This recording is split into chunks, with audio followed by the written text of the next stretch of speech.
Hello students मु गोपाल आपण मानक स्वागत करछु आपण मानक यूट्यूब चैनल चालो पढ़िया तो पिला माने केमिति अछ बस आशा करछि समस्त बहुत ही भलो थिबो आ तुम मानक प्रिपरेशन भी बहुत ही बढ़ी जाथिबो तो पिला माने तो सेही तमरो प्रिपरेशन को टिके आगो को नबा पई मु नै आसी तुम मानकर मोस्ट इंपोर्टेंट उपपाद्य फॉर 2026 बोर्ड एग्जाम ठीक अछि पिला माने को उपपाद्य आमे 2026 पई भलो से देखि जाइथिबा जहा फल कि सेही उपपाद्य ही जेमतिया पढ़िथिबो ठीक अछि पिला तो बहुत ही सिलेक्टेड मोस्ट सिलेक्टेड बहुत ही इंपोर्टेंट उपपाद्य आज डिस्कसन करिया जिबा खाली पिला माने हमें डिस्कसन करबानी डिस्कसन करबा सहित सहित हमें बुझिबा केमतिका उपपाद्य गुडा कंप्लीट करबा केमतिका लेखिबा तार व्यवस्था भी हम टिके करबा तो जति पिला माने चैनल रे नुवा अछो निहाते भाବରେ चैनल टिको सब्सक्राइब कर दबो आउ तुम सांग मानक सहित निहाते टिके टिके शेयर कर दबो ठीक अछि चलो टाइम वेस्ट करबानी चलो वीडियो टिको स्टार्ट करबा प्रथमतः भेरी इंपोर्टेंट उपपाद्य रहिछि तमर 2000 हमर 7 ठीक अछि ना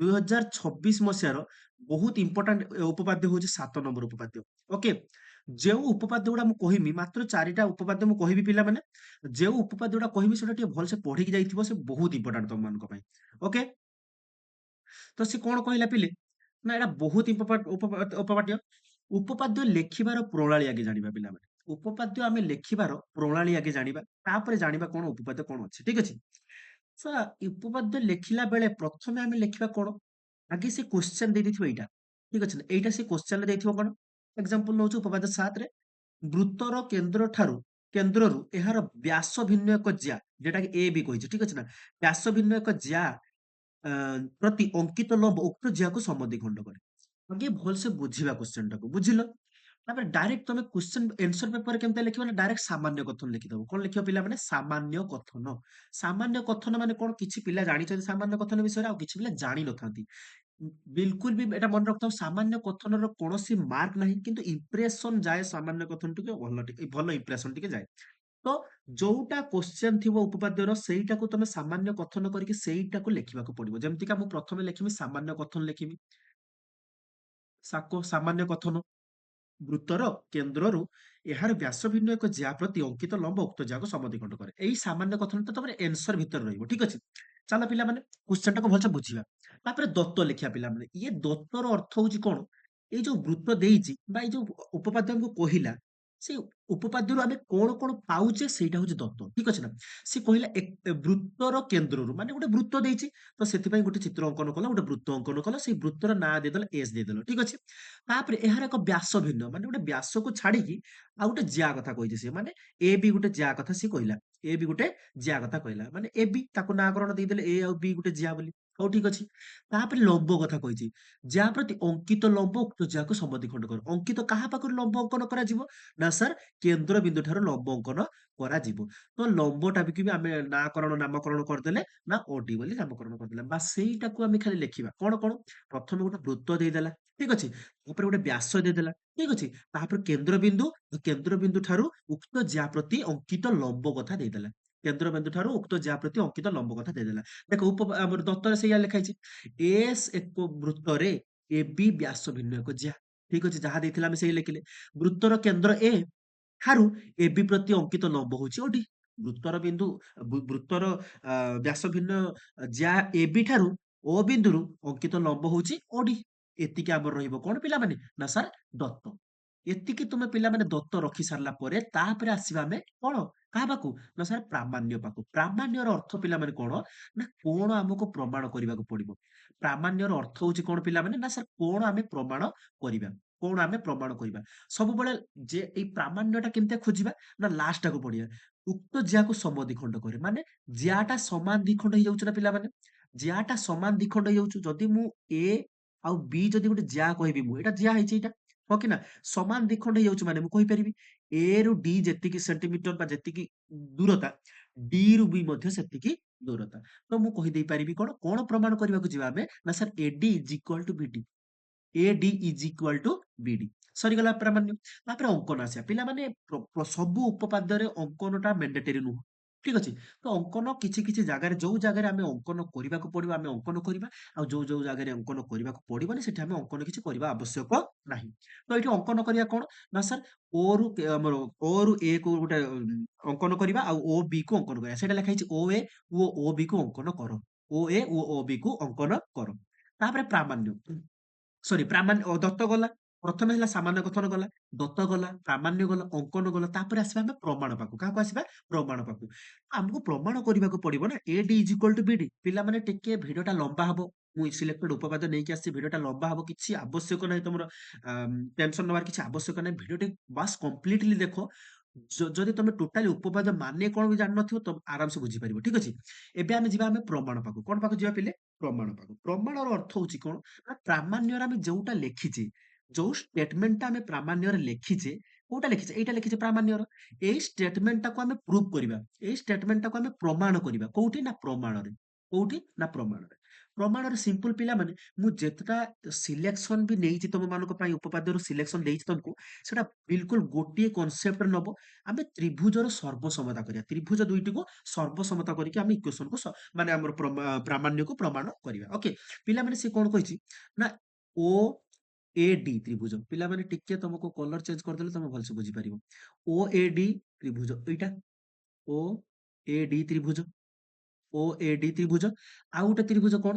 ନା ସାର୍ ଓ ଡି ବି ତ୍ରିଭୁଜ। ଓ ଡି ବି ତ୍ରିଭୁଜ। ଏଇ ଦିଟା ତ୍ରିଭୁଜ ମଧ୍ୟରେ ସେ କହିଛି। ଏଇ ଦିଟା ତ୍ରିଭୁଜ ମଧ୍ୟରେ ସେ କହିଛି। ଠିକ ଅଛି। ମୁଁ ଲିଭେଇ ଦଉଛୁ।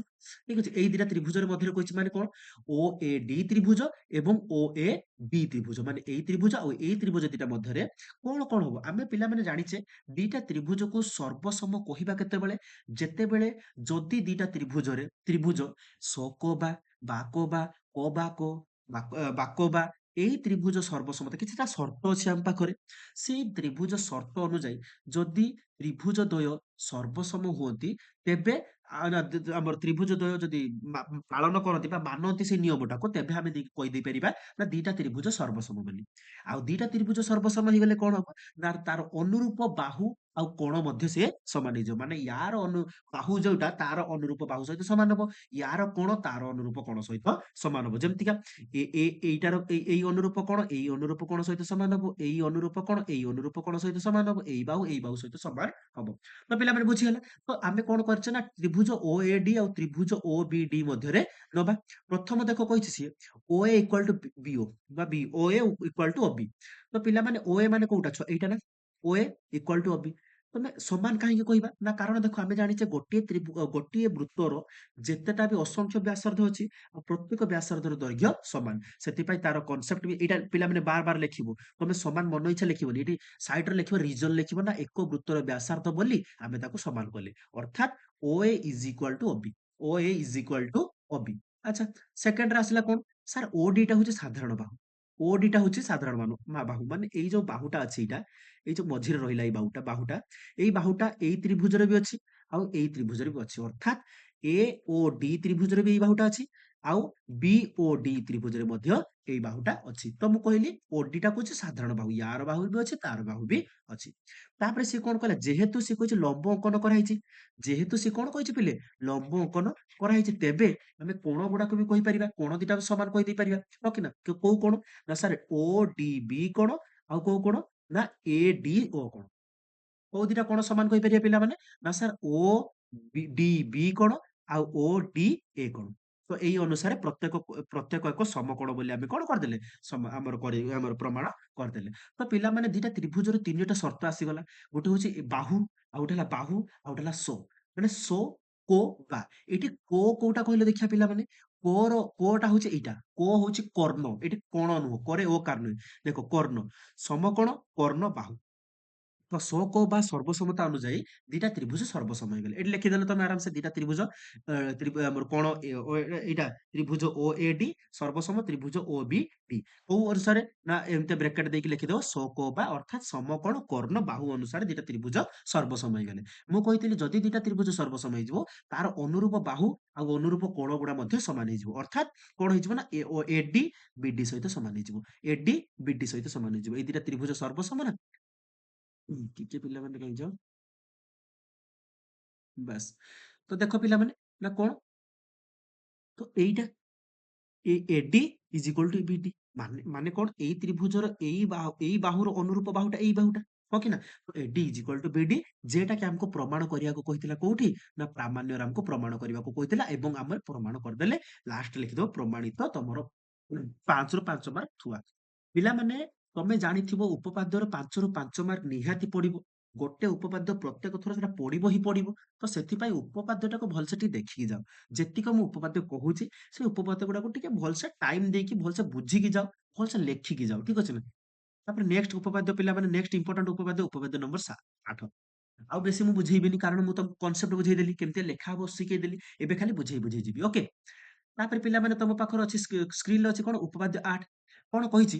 ଗୋଟିଏ ବୃତ୍ତର ସମାନ ଦୈର୍ଘ୍ୟ ବିଶିଷ୍ଟ ଜ୍ୟା ମାନେ କେନ୍ଦ୍ର ଠାରୁ ସମଦୂରତ୍ୱବର୍ତ୍ତୀ। ମାନେ ଗୋଟେ ବୃତ୍ତ କହିତ କଥା ଦେଇଛି, ଆଉ ଗୋଟେ ଜ୍ୟା ଦେଇଛି ଏ ଆଉ ବି, ଆଉ ଗୋଟେ ଜ୍ୟା ଦେଇଛି ହେଲା ଡି ଆଉ ସି। ଏମାନେ କଣ କହିଛନ୍ତି ନା କେନ୍ଦ୍ର ଠାରୁ ସମାନ ଦୂରରେ ରହିବେ ବୋଲି କହିଛନ୍ତି। ଠିକ ଅଛି। ଦତ୍ତ କଣ ଆଗେ ଲେଖିବା ସାକ, ସାମାନ୍ୟ କଥନ। ସାକ ଲେଖିବନି ରେ, ସାମାନ୍ୟ କଥନ, ସାମାନ୍ୟ କଥନ। ଓକେ, ସାମାନ୍ୟ କଥନ ଲେଖିଦବ।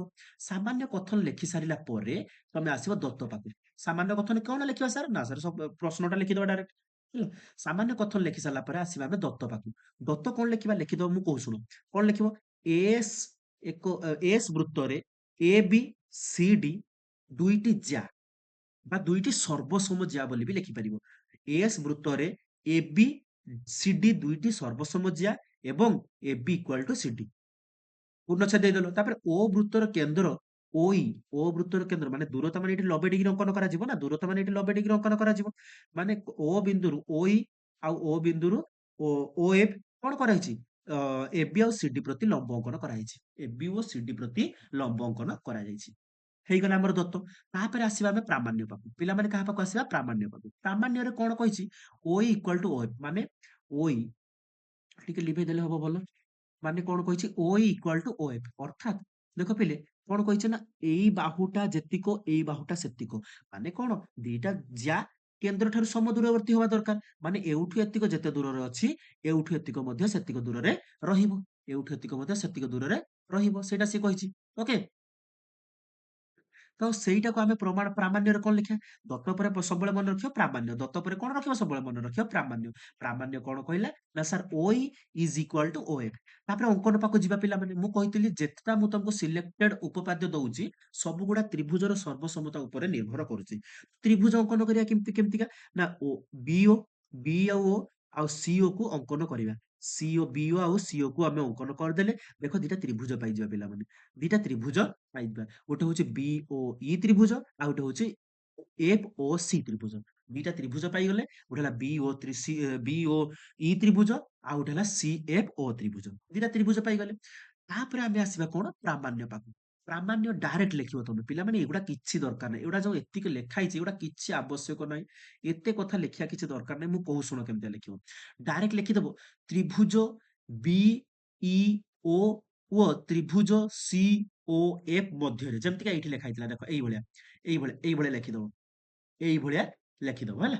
ଲେଖିଦେଲା ସେଇଠି କଣ ଲେଖିବ ନା ତ୍ରିଭୁଜ BEO ଏବଂ ତ୍ରିଭୁଜ COF ମଧ୍ୟରେ ଫାଷ୍ଟ ପଏଣ୍ଟ ଦବ ପିଲାମାନେ। ଫାଷ୍ଟ ପଏଣ୍ଟ କଣ ହବ? ମୁଁ ଲେଖିପାରିବି ନା ଛୁଆ? BO is equal two CO ବ୍ରେକେଟରେ ଲେଖିଦେବି ଏକ ବୃତ୍ତର ବ୍ୟାସାର୍ଧ। କାରଣ ଦେଖ ଏଇଠି ପିଲାମାନେ, କାରଣ ଦେଖ ମୁଁ BO ଆଉ CO ଯୋଉଟା ଅଙ୍କନ କରିଥିଲେ ଆମେ, ସେଗୁଡାକୁ ମୁଁ କହିପାରିବି ନା ଗୋଟିଏ ବୃତ୍ତର ବ୍ୟାସାର୍ଧ ବୋଲି? ସେଗୁଡାକୁ ମୁଁ କହିପାରିବି ନା ଗୋଟିଏ ବୃତ୍ତର ବ୍ୟାସାର୍ଧ ବୋଲି? ଏଇଟା ଆଉ ଏଇଟା ଗୋଟେ ବୃତ୍ତର ବ୍ୟାସାର୍ଧ ବୋଲି କହିପାରିବି। ତ ଏଠି ଲେଖିଦବ, ଗୋଟେ ପଏଣ୍ଟ ଆସିଗଲା। ସେକେଣ୍ଡ ପଏଣ୍ଟରେ କଣ ଲେଖିବା? ଆମେ ଜାଣିଛେ ପିଲାମାନେ ଦେଖ ଏଇଟା ଦେଖ AB ଯେତିକ CD ସେତିକ। ଏଠି ଟିକେ ପ୍ରୁଫ ବି କରିଦେଲେ ହବ, ନ ପ୍ରୁଫ କଲେ ବି କିଛି ଅସୁବିଧା ନାହିଁ। ଏମିତିଆ ଲେଖିପାରିବ AB is equal two CD। ହଁ, ଉଭୟ ପାର୍ଶ୍ୱରେ ହାଫ କଣ କରିବା? ଗୁଣନ କରିଦବା। ହାଫ ଗୁଣନ କରିଦେଲେ AB ର ଅଧା କିଏ? BE। AB ର ଅଧା BE ଆଉ CD ର ଅଧା କିଏ? CF। CD ର ଅଧା CF। ତ ଏଇଟାକୁ ଲେଖିବ ତମେ। ଏଇଟାକୁ ଲେଖିଦବ। ଏଇଟା ଏଇଟା ପ୍ରୁଫ କରିଦେଲେ ବି ବହୁତ ଭଲ, ନ କଲେ ବି ଚଳିବ, କିଛି ଅସୁବିଧା ନାହିଁ। ତ ଲେଖିଦବ କଣ? BE equal to CF। କଣ କରିବ ତମେ ଶୁଣ କହୁଛୁ। ପ୍ରୁଫ କରିବା କିଛି ଦରକାର ନାହିଁ। ତମେ ଫାଷ୍ଟ ଲେଖିଦେଲ। ଲେଖିଦେଲ ଆଗେ ତ୍ରିଭୁଜ BEO ତ୍ରିଭୁଜ ଓ ତ୍ରିଭୁଜ COF ମଧ୍ୟରେ ଫାଷ୍ଟ ପଏଣ୍ଟ ଲେଖିଦେଲ ଏକ ବୃତ୍ତର ବ୍ୟାସାର୍ଧ। ସେକେଣ୍ଡ ପଏଣ୍ଟ ଏଇଟା ଲେଖିଦେଇକି ବ୍ରେକେଟରେ ଏଇ ପ୍ରୁଫଟା କରିଦେଇ ପାରିବ ତମେ। Half AB equal to half CD equal ତଳେ ଲେଖିଦେଇ ପାରିବ BE ଇକ୍ୱାଲ ଟୁ କଣ ଲେଖିଦେଇ ପାରିବ? ଟିକେ ରୁହ, CF B equal to CF ଏମିତିଆ କରିକି ଲେଖିଦେଇକି ମଧ୍ୟ ପାରିବ। ଦିଟା ପଏଣ୍ଟ ହେଇଗଲା। ତୃତୀୟ ପଏଣ୍ଟରେ କଣ ଲେଖିବା ପିଲାମାନେ? ତୃତୀୟ ପଏଣ୍ଟରେ ଆମେ ଜାଣିଛେ ଏଇଟା ଏଇ କୋଣ ଆଉ ଏଇ କୋଣ 90 ଡିଗ୍ରୀ, ଯେଟା କି ଏଇଟା ଦେଇଛି ତମର ଏଇଟା ମେଜରମେଣ୍ଟ ଆଙ୍ଗେଲ OEB B କୋଣ ଓ is equal to measurement angle OFC କୋଣ, ଏଗୁଡା ସବୁ କଣ ପ୍ରତ୍ୟେକ କୋଣ 90 ଡିଗ୍ରୀ, ସେଥିପାଇଁ ଏଇ କୋଣଟା ଆଉ ଏଇ କୋଣଟା ସମାନ ହେଇଯିବ। ତ ତିନିଟା ସର୍ତ୍ତ ଅନୁଯାୟୀ ତ୍ରିଭୁଜ ଦିଟା ସର୍ବସମ ହେଇଗଲା। ଲେଖିଦବ ତ୍ରିଭୁଜ OEB ସର୍ବସମ ତ୍ରିଭୁଜ OFC। କୋଉ ସର୍ତ୍ତ ଅନୁଯାୟୀ? ନା ବା ଅର୍ଥାତ୍ ସମକୋଣ କର୍ଣ୍ଣ ବାହୁ ଅନୁଯାୟୀ ଦିଟା ତ୍ରିଭୁଜ ସର୍ବସମ ହେଇଗଲା। ଆଉ ଜାଣିଛେ ଆମେ ଦିଟା ତ୍ରିଭୁଜ ଯଦି ସର୍ବସମ ହେଇଯାଉଛି, ତେବେ ଦିଟା ତ୍ରିଭୁଜର ଅନୁରୂପ ବାହୁ ଓ କୋଣ ମାନେ ସର୍ବସମ ହେଇଯିବ। ତ କୋଣ କଥା ଆମକୁ କିଛି ଦେଇନି, ତ ଅନୁରୂପ ବାହୁ କେଇଟା କହିପାରିବା? ଏଇଟା ଏଇଟା ଅଲରେଡି ସମାନ ଥିଲା, ହଁ କି ନା? ଏଇଟା ଏଇଟା ଅଲରେଡି ସମାନ ଅଛି। ଆଉ ଏଇଟା ଆମକୁ ସମାନ କରିବାକୁ କହିଥିଲା, ଆଉ ଆମେ ସେଟାକୁ ପ୍ରମାଣ କରିଦେଲେ ନା sir OE is equal two OF, ପ୍ରମାଣିତ ଲେଖି ସରିଯିବ। ବୁଝିହେଲା ନା? ଏତିକି ତମକୁ ଲେଖିବାକୁ ପଡିବ ପୁରା 5 ରୁ 5 ଆଣିବା ପାଇଁ, ଏତିକି ତମକୁ ପୁରା କମ୍ପ୍ଲିଟଲି ଲେଖିବାକୁ ପଡିବ। ତ ପିଲାମାନେ ଏଇଟା ହଉଛି ବହୁତ ଇମ୍ପୋର୍ଟାଣ୍ଟ ଲଙ୍କୁଶାନ ଉପପାଦ୍ୟ 8 ଟା ଅଛି। ତାପରେ ନେକ୍ସଟ ଆମର ଉପପାଦ୍ୟ ପାଖକୁ ଯିବା ପିଲାମାନେ, କଣ ଉପପାଦ୍ୟ 9। ବହୁତ ଇମ୍ପୋର୍ଟାଣ୍ଟ, ଭେରି ଭେରି ଇମ୍ପୋର୍ଟାଣ୍ଟ ଏଟା ପିଲାମାନେ, ଭେରି ଭେରି ଇମ୍ପୋର୍ଟାଣ୍ଟ ଉପପାଦ୍ୟ 9 ଅଛି ତମର 26 ପାଇଁ ହେଲା। ସେ କହିଛି କଣ, ଏଟା ପୁଣି ସାମାନ୍ୟ କଥନ କଣ ଲେଖିବ ନା, ଗୋଟିଏ ବୃତ୍ତର ଦୁଇଟି ସର୍ବସମଜ୍ୟା କେନ୍ଦ୍ରଠାରେ ଯେଉଁ କୋଣ ଉତ୍ପନ୍ନ କରନ୍ତି ସେମାନେ ସର୍ବସମ। ମାନେ କି କୋଣ ପ୍ରମାଣ କରତେ ଦେଇଛି ନା ସାର୍ ଏଇ କୋଣଟା ଇଜ ଇକ୍ୱାଲ ଟୁ ଏଇ କୋଣଟା ବୋଲି କହିଛି। ତ ଦତ୍ତ ସାମାନ୍ୟ କଥନ ଲେଖିଦେଲ। ତାପରେ ଦତ୍ତ ଆସିବ କଣ, ଏକ ବୃତ୍ତ ଲେଖିବ ଡାଇରେକ୍ଟ, ଏସ୍ ଏକ ବୃତ୍ତ ଏବଂ ଏ ବି ଆଉ ସି ଡି ଉଭୟ ଦ୍ୱୟ ପରସ୍ପର ସର୍ବସମ ଜ୍ୟା ଅଟନ୍ତି। ଏଇରକ ଲେଖିପାରିବ, ତମ ମନ ନିଜ ଭାଷାରେ ଲେଖ, କିଛି ଅସୁବିଧା ନାହିଁ। ଯେମିତି ବହିରେ ଲେଖା ହେଇଛି ସେମିତିକା ଲେଖିବା କିଛି ଆବଶ୍ୟକ ନାହିଁ। ଲେଖିବ ଏସ୍ ଏକ ବୃତ୍ତ, ଏ ବି ଓ ସି ଡି ଉଭୟ ପରସ୍ପର ଜ୍ୟା ଅଟନ୍ତି। ତାପରେ କଣ ଲେଖିବ ନା କଣ, ନା ଏ ବି ଓ ସି ଡି ବା ଏ ବି କୋଉ କୋଣ ଅଙ୍କନ କରେ? ଏ ଓ ବି କୋଣ ଅଙ୍କନ କରେ। ଆଉ ସିଡି ସି ଓ ଡି ଅଙ୍କନ କରେ। କିମ୍ବା ତମେ ଏଇଟା ଲେଖିଦେଇ ପାରିବ ଏ ବି ଓ ସି ଡି କେନ୍ଦ୍ର ଠାରେ ଯଥାକ୍ରମେ ଏ ଓ ବି ଏବଂ ସି ଓ ଡି ଉତ୍ପନ୍ନ କରନ୍ତି। ଦତ୍ତ ସରିଗଲା ଛୁଆ ପିଲାମାନେ। ତାପରେ ଆସିବା ଆମେ ପ୍ରାମାଣ୍ୟ ପାଖକୁ। ପ୍ରାମାଣ୍ୟ ମାନେ କଣ? କଣ ଆମେ ପ୍ରମାଣ କରିବା? କଣ ପ୍ରମାଣ କରତେ କହିଥିଲି ମୁଁ ତମକୁ? ନା ସାର୍ କୋଣ ଦିଟାକୁ ଆମେ ପ୍ରମାଣ କରିବା। ପ୍ରମାଣ କର। କଣ ଲେଖିବା ଆମେ? ନା ସାର୍ ପ୍ରାମାଣ୍ୟରେ ଆମେ ଲେଖିବା, କଲର ଟିକେ ଚେଞ୍ଜ କରିବା। ହଁ, ପ୍ରାମାଣ୍ୟରେ ଆମେ କଣ ଲେଖିବା? ନା ସାର୍ ଏ ଓ ବି ମାନେ ଏ ଓ ବି ଏଇ କୋଣ ଇଜ ଇକ୍ୱାଲ ଟୁ ବା ସର୍ବସମ ସି ଓ ଡି ମାନେ ସି ଓ ଡି ମାନେ ଏଇ କୋଣ। ହଁ କି ନା? ମାନେ ଏଇ କୋଣ ସର୍ବସମ ଏଇ କୋଣ। ଯଦି ଦିଟା ଆମର ଜ୍ୟା ସମାନ ସର୍ବସମ ହୁଅନ୍ତି, ତେବେ ତାଙ୍କ ଦ୍ଵାରା ଉତ୍ପନ୍ନ ହଉଥିବା କୋଣ ମଧ୍ୟ ସେମାନେ ସର୍ବସମ ହେବେ ବୋଲି ସେ ପ୍ରମାଣ କରିବା ପାଇଁ କହିଛି। ତ ଏଟା ଡାଇରେକ୍ଟ ପ୍ରାମାଣ୍ୟ ଲେଖିବା। ପ୍ରାମାଣ୍ୟ ପରେ ଅଙ୍କନ ଏଠି କିଛି ଆବଶ୍ୟକ ନାହିଁ ପିଲାମାନେ। ଏଠି ଅଙ୍କନ କିଛି ଆବଶ୍ୟକ ନାହିଁ, ସେଥିପାଇଁ ଦେଖ ଏଠି ଅଙ୍କନ କିଛି କରାଯାଇ ନାହିଁ, ଡାଇରେକ୍ଟ ପ୍ରମାଣ ପାଖକୁ ଯିବା। ପ୍ରମାଣ ଦେଖ ପିଲାମାନେ, ଦିଟା ତ୍ରିଭୁଜ ଦେଖା ହଉଛି, ଗୋଟେ ହେଲା AOB ଆଉ ଗୋଟେ ହେଲା COD। ଗୋଟେ ହେଲା AOB ଆଉ ଗୋଟେ ହେଲା COD। ତ ଦିଟା ତ୍ରିଭୁଜ ମାନଙ୍କ ମଧ୍ୟରେ ଡାଇରେକ୍ଟ ଲେଖିବ ତ୍ରିଭୁଜ AOD ଏବଂ ଦିଟା ତ୍ରିଭୁଜ COD ମଧ୍ୟରେ କଣ ହେଲା ନା, ପ୍ରଥମ ପଏଣ୍ଟ ଦେଇକି ଲେଖିବ ଭଲ ହବ। ପ୍ରଥମ point AO equal to CO। Sir AO କିଏ? ନା ସାର୍ AO ଏଇଟା AO ଇକ୍ୱାଲ ଟୁ CO। କାରଣ କାହିଁକି ନା ଏମାନେ ଗୋଟେ ବୃତ୍ତର ବ୍ୟାସାର୍ଦ୍ଧ, ଲେଖିଦେଲେ ଆମେ ଗୋଟେ ବୃତ୍ତର ବ୍ୟାସାର୍ଦ୍ଧ। ତାପରେ AB equal to CD। AB equal to CD କିଏ? AB equal to CD। ଏମାନେ ତ ସର୍ବସମଜ୍ୟା। ଏଇଟା କୋଉଠି ପାଇଥିଲେ ଆମେ? ନା ସାର୍ ଦତ୍ତ ଆମକୁ ଦେଇଥିଲା ପରା ସର୍ବସମଜ୍ୟା AB ଆଉ CD। ତ ଆମେ ଲେଖିଦେଲେ ଦତ୍ତ। ଏଠି କଣ ଲେଖିଦେଲେ? ଦତ୍ତ। ଆଉ ଦେଖ ଏଇଠି ଗୋଟେ ଦେଇଛି BO ଆଉ DO, ଏମାନେ ବି ଗୋଟେ ବୃତ୍ତର ବ୍ୟାସାର୍ଦ୍ଧ ବୋଲି ଏଟାକୁ ବି ଆମେ ଲେଖିଦେଲେ। ତ ତିନିଟା ପଏଣ୍ଟ ଆସିଗଲା, ତିନିଟା ଯାକ ବାହୁ ହେଇଗଲା। କଣ ପିଲାମାନେ ହେଇଗଲା? ତିନିଟା ଯାକ ବାହୁ ହେଇଗଲା। ତ ଏଟା କୋଉ ସର୍ବସମ? ଦିଟା ତ୍ରିଭୁଜ ସର୍ବସମ ହେଇଗଲେ। ଗୋଟେ ହେଲା ତ୍ରିଭୁଜ OAB ମାନେ ଏଇ ତ୍ରିଭୁଜଟା, ଗୋଟେ ହେଲା OAB ତ୍ରିଭୁଜ, ଆଉ ଗୋଟେ ହେଲା କଣ ପିଲାମାନେ? ନା ତ୍ରିଭୁଜ COD ମାନେ ଏଇ ତ୍ରିଭୁଜଟା। ଦିଟା ତ୍ରିଭୁଜ ସର୍ବସମ ହେଇଗଲା। ଦିଟା ତ୍ରିଭୁଜ ପିଲାମାନେ ସର୍ବସମ ହେଇଗଲା। କୋଉ ସର୍ତ୍ତ ଅନୁଯାୟୀ ସର୍ବସମ ହେଲା? ନା ବା ସର୍ବସମତା, ଅର୍ଥାତ୍ ବାହୁ ସର୍ବସମତା ଅନୁଯାୟୀ ଦିଟା ତ୍ରିଭୁଜ ସର୍ବସମ ହେଇଗଲେ, ଏ ଓ ବି ତ୍ରିଭୁଜ ଓ ସି ଓ ଡି ତ୍ରିଭୁଜ। ଯଦି ଦିଟା ତ୍ରିଭୁଜ ସର୍ବସମ ହେଇଗଲେ, ତାର ଅନୁରୂପ ବାହୁ ଏବଂ ତାର ଅନୁରୂପ କୋଣ ଗୁଡା ମଧ୍ୟ ସର୍ବସମ ହେଇଯିବେ। ତ ବାହୁ ଗୁଡା ତ ସବୁ ସର୍ବସମ ସମାନ ହେଇକି ଥିଲେ, କୋଣ ଗୁଡା କିଏ ସମାନ ହେଇଯିବେ? ମାନେ ଏଇ କୋଣଟା ଏଇ କୋଣ ସହିତ ସମାନ ହେଇଯିବ, ଏଇ କୋଣଟା ଏଇ କୋଣ ସହିତ ସମାନ ହେବ, ଯୋଉଟା ଆମକୁ ଦରକାର ନାହିଁ। ଆମକୁ ଦରକାର ଏଇ କୋଣଟା ଏଇ କୋଣ ସହିତ ସମାନ ହବ ବୋଲି ଦରକାର। ତ ସେଇଟା ଆମେ ଲେଖିଦେଲେ। ମେଜରମେଣ୍ଟ ଆଙ୍ଗେଲ ଏ ଓ ବି ମାନେ ଏ ଓ ବି ମାନେ କୋଉ କୋଣ? ଏଇ କୋଣଟା ଦେଇଦେଲା। ଏଇ କୋଣ ସର୍ବସମ କିଏ? Measurement angle COD। COD କୋଉଟା ଛୁଆ? COD ମାନେ ଏଇ କୋଣ।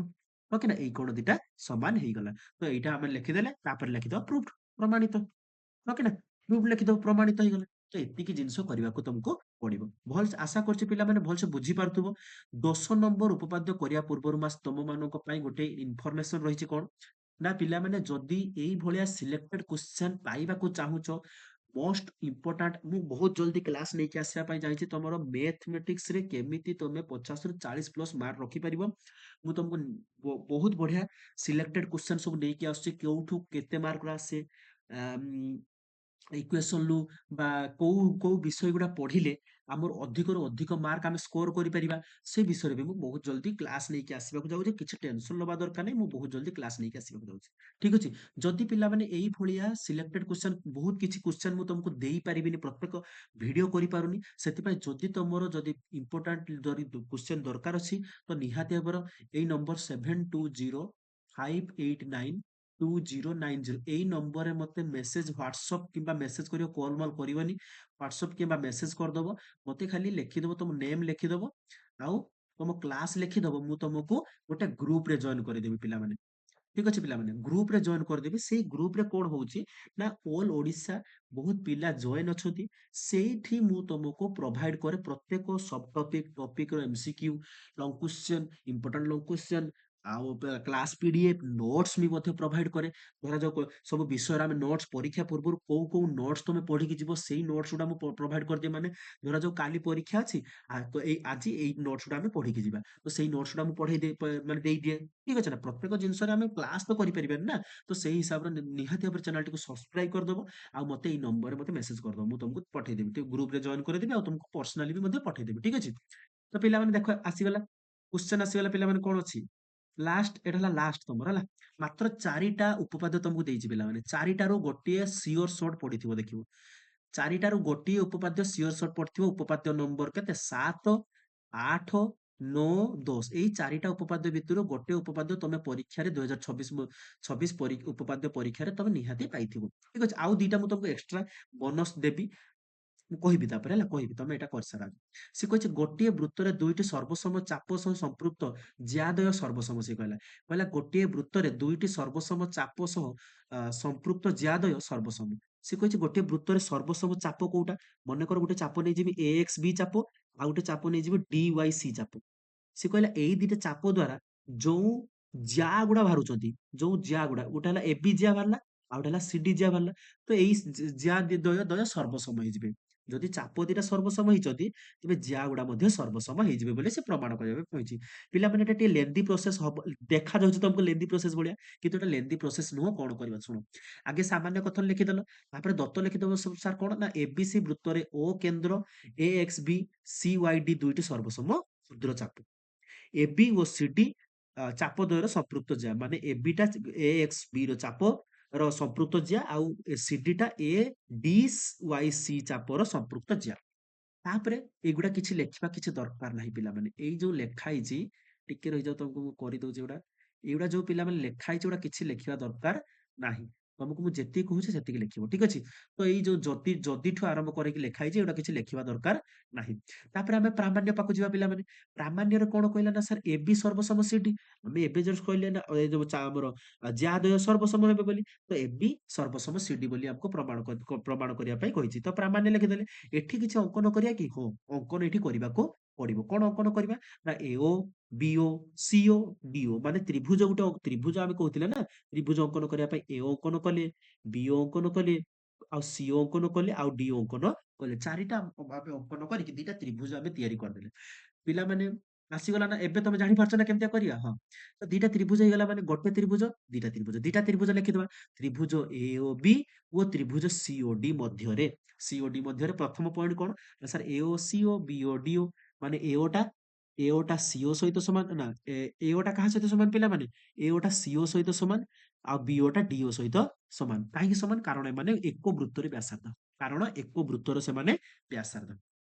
ତାପରେ ଦିଟା ବାହୁ ହେଇଗଲା ବା ପାଇଗଲ ଆଉ ଗୋଟେ ଯାହାନେ ପାଇବା ସେଟା ହଉଛି ଏ ଓ ବି କୋଣ ଆଉ ସି ଓ ଡି କୋଣ ଏ ଓ ବି କୋଣ ମାନେ ଏଇ କୋଣଟା ଆଉ ସି ଓ ଡି କୋଣ ମାନେ କୋଉ କୋଣଟା ତ ସାମ୍ନା କୋଣଟା ଗୋଟେ ହଉଛି ଏଇ କୋଣଟା ଏ ଓ ବି କୋଣ ଆଉ ସି ଓ ଡି କୋଣ ଦିଟା କୋଣ ସେ କଣ କହିଦେଲା ସମାନ କହିଦେଲା କାହିଁକି ସମାନ କାରଣ ଏମାନେ ଏକା ଚାପ ଏଇଟା ଯେ ଚାପ, ଏଇଟା ସେଇ ଚାପ। ତ ଏକା ଚାପ ସବୁବେଳେ କେନ୍ଦ୍ରଠାରେ ସମାନ କୋଣ ତିଆରି କରନ୍ତି।